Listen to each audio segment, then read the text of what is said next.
subtle jerk as he smoothly squeezed the trigger between breaths. The first view of his target appeared in the scope reticle at 8:06 a.m. Central Standard Time on this clear January morning. Second 1. He took in a slow breath and settled the crosshairs on the center of the moving target's head and tracked it. Second 2. He moved the center of his firing line exactly 1/2 second ahead of his target's forward movement. This had become instinctive during 20 years of serious shooting in the hunting grounds of Montana and the killing fields of combat. Second 3. He squeezed the trigger with the grace defined by the amazing sensitivity of the human nervous system as it translated thought into the movement of one finger. The same system that could give a surgeon the dexterity to perform a miracle on a child's spine in the operating room would contribute fantastic accuracy to this destroyer.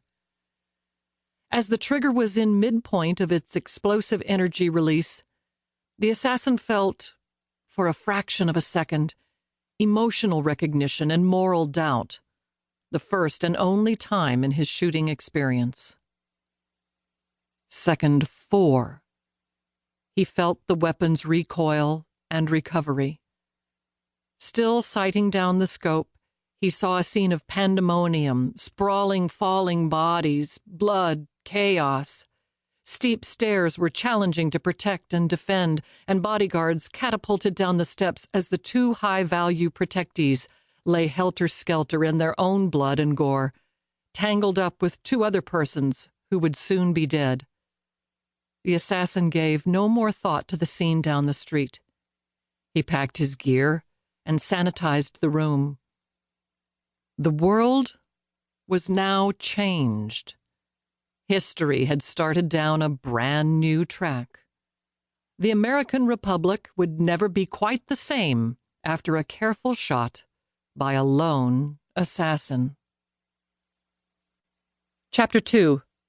The Shot, 8:06 a.m.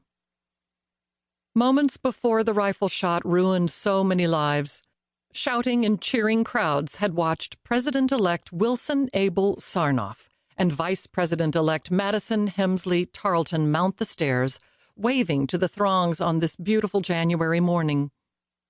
They had come to Chicago for a prayer breakfast, the last stop on the party's victory lap 13 days before the inauguration of the new administration.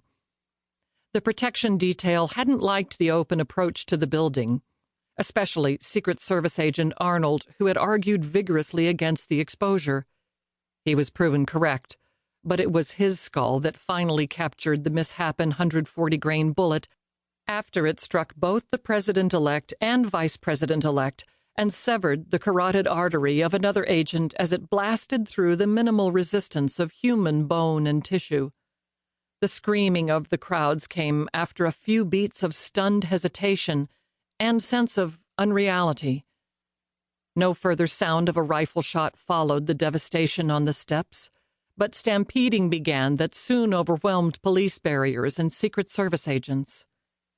Agents Jason Southwick and Andy Madsen had been at the bottom of the protective wedge as the party moved up the steps. Now they managed to keep their balance and stay on their feet as others careened by, tripping and rolling down the stairs.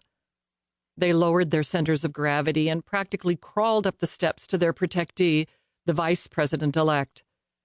They reached Madison Hemsley-Tarlton at the same moment.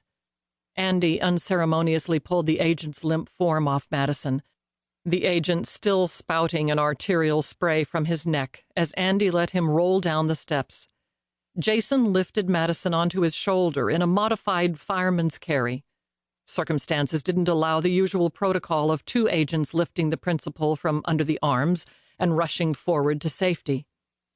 As per training, Jason gave no thought of a second bullet finding his back.